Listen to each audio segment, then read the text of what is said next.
Good morning, Mr. Gears. How are you today? Are you ready for me to discuss the cultural competency training for our partnership with SMA? Awesome. I'm going to give you this handout. Perfect. So, some of the things that I will be discussing at the training are the framework of understanding cultural competency. And just with that is the general overview of what culture is, what cultural competency is, and it will help SNA underscore business to be culturally competent and knowing their employees and knowing who their customers are. And it's important because you're building your organization, and it's a very effective skill and tool to have. Not only that, it's important to maintain a proper, I guess, employee system or regimen.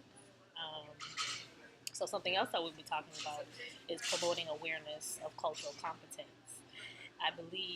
I truly believe that it is important to promote awareness because you do not want your employees or staff to, for lack of a better word, to walk around in ignorance and not knowing if they do have a colleague that's, let's say, is from Asia, not understand their cultural beliefs or cultural values, and just so happen to do something that we are used to in the American culture and offend someone that is from Asia. They're just two different cultures, and it's not that either one of them is right or wrong or should create or have a bias. But just understand that it is important to respect others and their culture and their beliefs and their values. And it could even build a very genuine connection between and a very genuine connection between businesses. So even for SNA partnering with us, it could build a very genuine connection.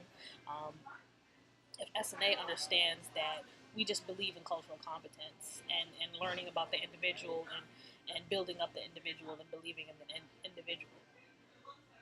We'll be doing an overview of culture, just a brief few definition of terms, obstacles in cross-cultural interactions. So we'll be talking about some of the things or some of the obstacles or some of the barriers that people face, employees face, staff face, supervisors face while building cross-cultural relationships. And even in cross-cultural communication, some of the barriers or some of the miscommunications that tend to happen in a cross cultural relationship.